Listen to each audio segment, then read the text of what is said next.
Hello बच्चों। आज मैं आपके लिए फिर से एक कहानी लेकर आई हूँ सच्ची दोस्ती की, जो कि जिसमें ये बताया गया है कि सच्ची दोस्ती क्या होती है।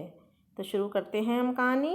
एक बार की बात है, एक राजा और उसका वजीर दोनों बहुत मुश्किल में थे, क्योंकि दोनों की कोई बेटा नहीं था। दोनों की एक सी मुश्किल उन दोनों को एक दूसरे के और करीब ले आई, अर्थात वो दोनों एक दूसरे के दोस्त बन गए। वे एक दूसरे के साथ में ही खुश रहते हैं। दोनों अलग अलग तो बस कभी कभार ही दिखाई पड़ते। जहाँ राजा रहता वहाँ उसका वजीर भी रहता, और जहाँ वजीर रहता वहाँ राजा मिलता। एक सुबह वे दोनों जंगल में शिकार करने गए। उनको एक साधु मिल गया जो आग के सामने उकड़ू बैठा हुआ था। लगता था कि वह पूजा कर रहा था, क्योंकि उसने आने वालों की तरफ देखा तक नहीं। राजा बोला, चलो चलकर इससे बात करते हैं, हो सकता है यह भला आदमी हमारा कुछ काम कर दे। सो दोनों उसके सामने लेटकर उसको प्रणाम किया और अपना दुखड़ा रोया। सिर नीचे झुकाए झुकाए ही साधु बोला, तुम दुखी मत हो, तुम लोग दुखी बिल्कुल मत हो। ये दो आम ले जाओ, एक आम तुम अपनी पत्नी को खिला देना और यह दूसरा आम दूसरे की पत्नी को खिला देना। तुम दोनों की पत्नियों के बच्चे हो जाएंगे। साधु को बहुत बहुत धन्यवाद देकर राजा और उसका मंत्री दोनों ही अपने घर लौट आए और आम अपनी अपनी पत्नियों को खिला दिए। ठीक समय पर दोनों ने एक एक लड़के को जन्म में दिया। जब ये दोनों लड़के पैदा हुए तो राजा के घर में और वजीर के घर में ही नहीं, बल्कि सारे राज्य में खुशियां मनाई गई। ब्राह्मणों को बिना नाप तोल के बहुत सारी भेंट दी गई। गरीब लोगों को खाना खिलाया गया। सारे कैदी छोड़ दिए गए। देश में ऐसा समय पहले कभी किसी ने नहीं देखा था। जैसा कि सोचा जा सकता है, दोनों घरों में दोनों बच्चों की खास देखभाल की गई। जब वे छोटे थे तो उनकी देखभाल के लिए कई दाइयाँ रखी गई, और जब वे कुछ बड़े हो गए तो उनको कई टीचर पढ़ाने के लिए रखे गए। उनको सब तरह की शिक्षा दिलवाने के लिए किसी पैसे या कोशिशों में किसी भी तरह की कोई कमी नहीं बरती गई। इससे वे दोनों शिक्षा और कला में बहुत ही अच्छे निकले। अपने पिताओं की तरह वे भी आपस में एक दूसरे को बहुत प्यार करते थे और दोनों अक्सर साथ ही साथ रहते थे। एक दिन वे दोनों शिकार खेलने के लिए एक साथ जंगल में गए। वहां दोनों घंटों तक शिकार की खोज में घूमते रहे। काफी देर बाद राजकुमार थक गया और उसे प्यास भी लग गई। वे अपने घोड़ों से उतर गए और उन्होंने अपने घोड़े एक पेड़ से बांध दिए। राजकुमार वहीं घोड़ों के पास बैठ गया और वजीर का बेटा पानी की खोज में चल दिया। उसको जल्दी ही एक छोटी सी नदी मिल गई। वह राजकुमार की प्यास को भूल गया और उस नदी के स्रोत को ढूंढने चल दिया। वह 2-1 मील ही गया होगा कि उसका स्रोत उसको मिल गया। वहाँ उसने एक बहुत ही सुंदर परी को देखा, जो कि एक शेर के सहारे बैठी थी। उसने यह भी देखा कि वह शेर उस परी से डरा हुआ था। यह दृश्य देखकर वह आश्चर्य से चौंक गया और बताने के लिए राजकुमार के पास दौड़ गया। साथ में उसने राजकुमार को पिलाने के लिए थोड़ा सा पानी भी साथ ले लिया। जब वजीर का बेटा राजकुमार के पास पहुंचा तो राजकुमार ने पूछा, इतनी देर तक तुम कहाँ रह गए थे और तुम ऐसे डरे डरे से क्यों दिखाई दे रहे हो? तुम्हें क्या हुआ है? वजीर के बेटे ने जवाब दिया, कुछ नहीं, कुछ नहीं। राजकुमार बोला, कुछ तो हुआ है, तुम्हारा चेहरा बता रहा है कि तुम्हारे साथ जरूर ही कुछ हुआ है। तब वजीर के बेटे ने उसे बताया कि उसने बहुत ही सुंदर लड़की को देखा है, जो शेर के सहारे बैठी हुई थी और शेर उससे बहुत डरा डरा लग रहा था। ऐसा था उसकी सुंदरता का जादू। राजकुमार बोला, मैं भी ऐसी लड़की को देखना चाहूँगा, तुम मुझे उसके पास ले चलो। वजीर का बेटा राजी हो गया। दोनों उस लड़की की तरफ चल दिए। वहाँ जाकर उन्होंने देखा कि शेर तो उस परी की गोद में सिर रखकर सो रहा है। वजीर का बेटा बोला, डरो मत, हम उतनी देर में उस लड़की को पकड़ लेते हैं जबकि शेर सोया हुआ है। वे दोनों उस लड़की के और करीब चले गए। वजीर के बेटे ने शेर का सिर उठाया और उसको जमीन पर लिटा दिया, जबकि राजकुमार ने लड़की को पकड़ा और उसको साथ लेकर वहां से चल दिया। वजीर का बेटा वहीं रह गया। जब शेर जागा तो वजीर के बेटे के अलावा किसी और को ना देखकर बोला, अरे वह परी कहाँ गई? वजीर का बेटा बोला, मेरा दोस्त उसको ले गया है। शेर बोला, तुम्हारा दोस्त? तुम उसको अपना दोस्त कहते हो जो मरने के लिए तुम्हें यहाँ छोड़ गया है? वह तुम्हारा दोस्त नहीं, वह तो तुम्हारा सबसे बड़ा दुश्मन है।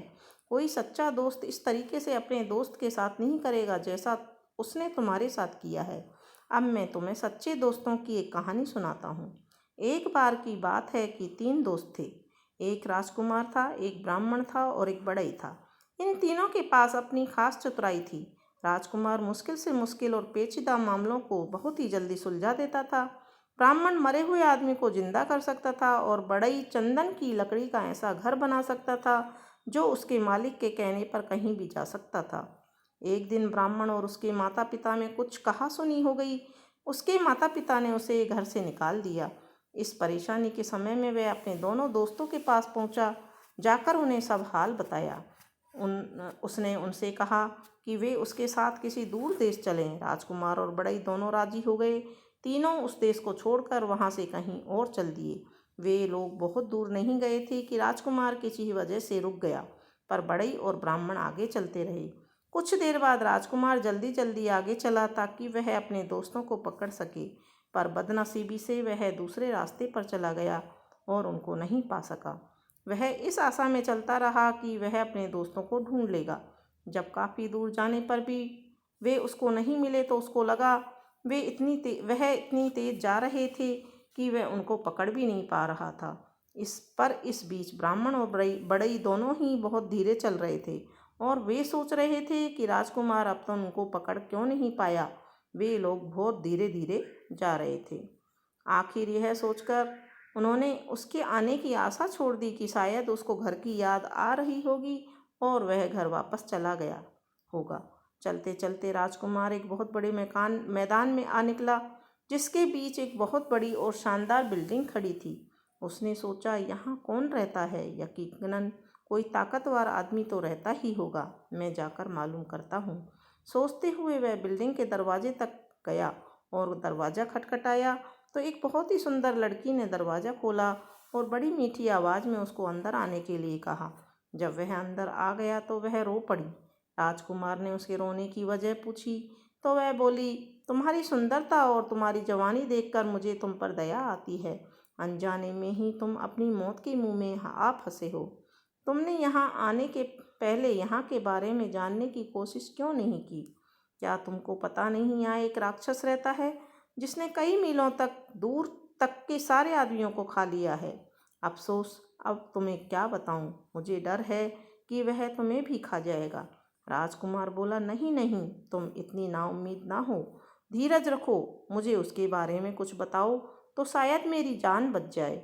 वह लड़की सिसकते हुए बोली, पर मुझे पता नहीं कि मैं तुम्हारी सुरक्षा के लिए क्या करूं। फिर वह उसको मकान के पीछे वाले कमरे में ले गई और उसमें रखे एक बड़े बक्से में उसको बंद कर दिया और उससे बोली, तुम यहाँ तब तक चुपचाप रहो जब तक मैं दोबारा आती हूँ। भगवान तुम्हारी रक्षा करे। शाम को राक्षस लौटा तो उसकी तेज सूंघने की ताकत ने उसे बता दिया कि वहीं कहीं कोई आदमी मौजूद था। उसने लड़की से पूछा, क्या तुम्हारे अलावा और कोई भी आदमी है? कौन है वह? कहाँ है? जल्दी से मुझे बताओ, मुझे बहुत जोरों की भूख लगी है। लड़की बोली, लगता है आज तुम्हारी तबीयत ठीक नहीं है। यहाँ पर कोई नहीं आया।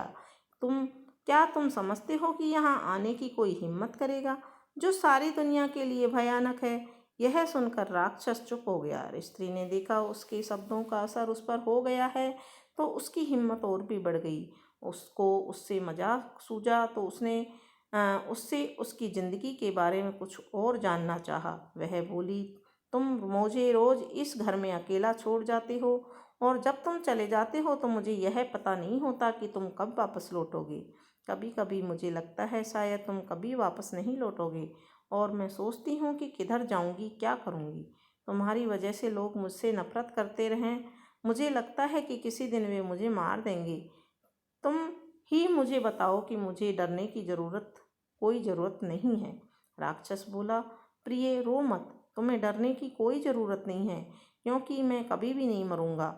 फिर उस बिल्डिंग के एक बहुत बड़े खंभे की तरफ इशारा करता हुआ बोला कि जब तक ये खंभा नहीं टूट जाएगा तब तक मैं नहीं मर सकता। यहाँ पर कौन है जो यह बात जाने? अगली सुबह जैसे ही राक्षस बाहर गया, उस लड़की गई और उस राजकुमार को आज़ाद कर दिया। उसको रात वाली सारी बातें बता दी। राजकुमार यह सब सुनकर बहुत खुश हुआ। वह बोला, बस यही समय है, मैं इस खंबे को तोड़ देता हूँ और राक्षस को मार देता हूँ। ऐसा कहकर उसने खंबे को मार मार कर तोड़ दिया और जब तक कि उसके सैकड़ों टुकड़े ना हो गए। ऐसा लग रहा था राजकुमार की हर चोट सीधी राक्षस पर पड़ रही थी, क्योंकि जैसे ही वह खंबे को मारता था राक्षस बहुत जोर से चिल्लाता था। जब खंबा टूटकर गिर गया तो राक्षस भी मर गया। अब राजकुमार और उस सुंदर लड़की के साथ उस घर में रहने लगा। आसपास के लोग उसको राक्षस मारने के लिए धन्यवाद करने के लिए आए। उसके बाद उस देश में शांति और खुशहाली छा गई। आसमान जमीन में फिर से खेती होने लगी, गांव बसने लगे, वातावरण में लोगों की हंसी और संगीत गूंजने लगा। पर सच्ची खुशी हमेशा के लिए तो नहीं रहती। एक दिन लड़की अपने घर की खिड़की के सामने अपने बाल संवार रही थी। बाल संवार कर कंघी उसने खिड़की की दीवार पर रख दी। एक कौवा आया, उस कंघी को उड़ा कर ले गया। वह उसको बहुत दूर समुद्र के पास लेकर उड़ गया और वहां जाकर उसको पानी में गिरा दिया। वहां उसको एक बड़ी सी मछली ने निगल लिया और इस मछली को इत्तेफाक से एक मछियारे ने पकड़ लिया। उसने देखा मछली बहुत बढ़िया थी, सो उसे वह राजा के खाने के लिए दे आया। जब रसोइया मछली साफ कर रहा था तो उसके पेट में उसको एक कंघी मिली। उसको यह बड़ा अजीब सा लगा। वह उसको राजा के पास ले गया। राजा ने जब कंघी देखी तो उसके मालिक से मिलने की इच्छा प्रकट की।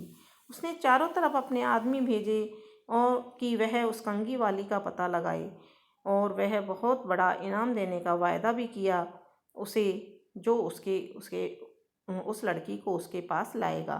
कुछ समय बाद एक स्त्री मिली जिसने कहा कि वह कंघी को पहचानती है, और उसने यह वायदा भी किया कि वह उस कंघी की मालकिन से राजा को मिलवा देगी। वह राजकुमार की पत्नी से मिली, बहुत ही जल्दी उसके परिवार में घुल मिल गई। इतना ही नहीं बल्कि उसको घर में रहने के लिए भी बुला लिया, जो तुरंत ही उसने स्वीकार कर लिया।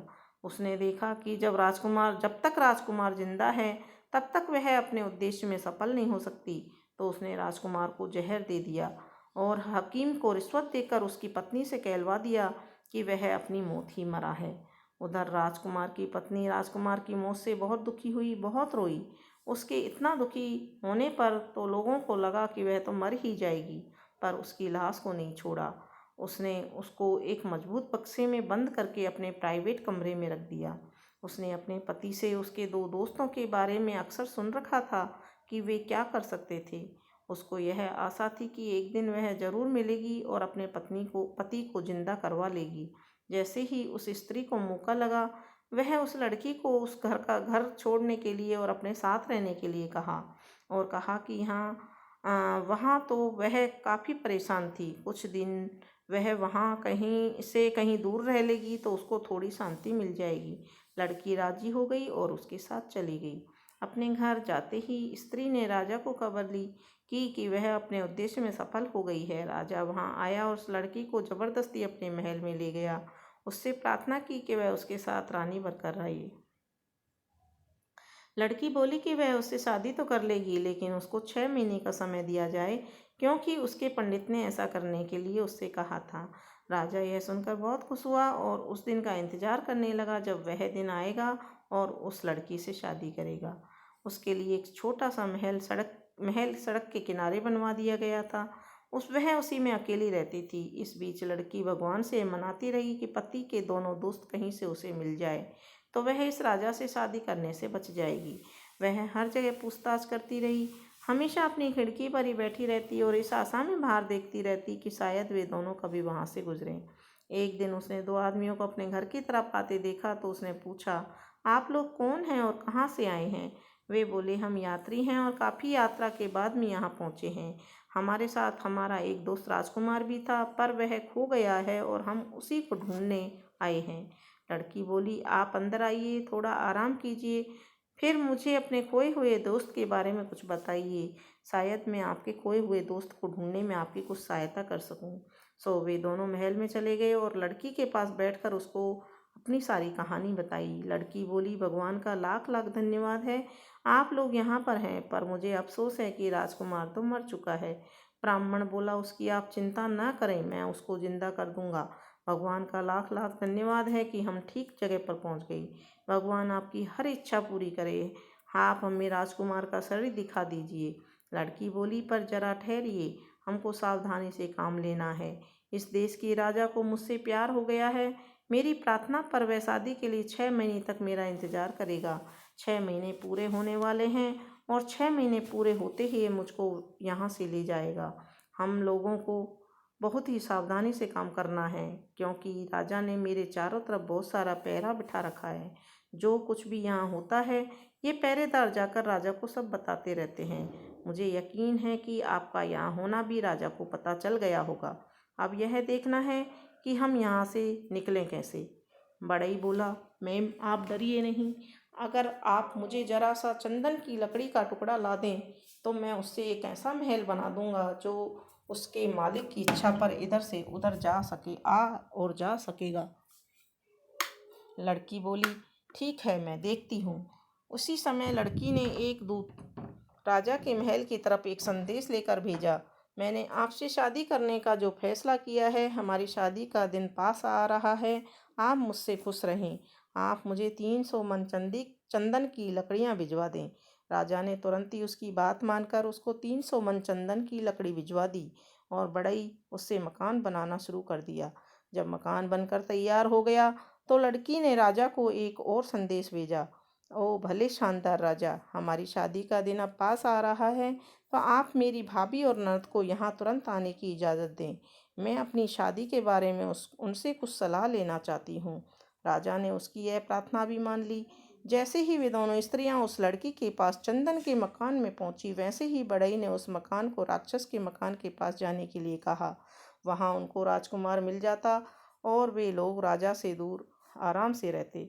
बढ़ई के कहते ही चंदन का मकान उड़ चला और इतनी बेआवाज़ उड़ा कि किसी को पता ही नहीं चला कि क्या हो रहा है।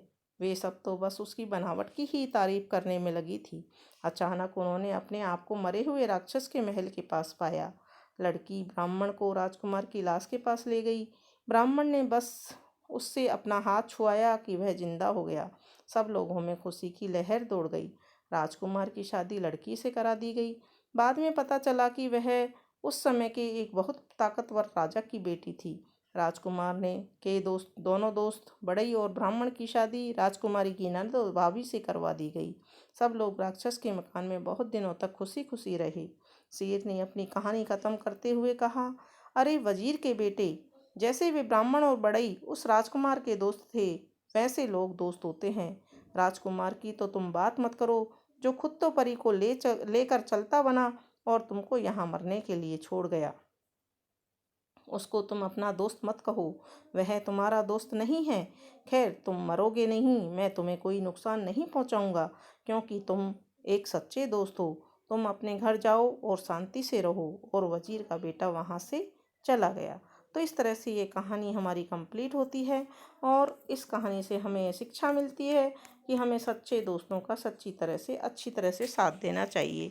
इसी तरह की अच्छी अच्छी कहानियाँ देखने के लिए बच्चों जुड़े रहिए हमारे चैनल से। हमारे चैनल को सब्सक्राइब कीजिए, दोस्तों के साथ शेयर कीजिए। धन्यवाद।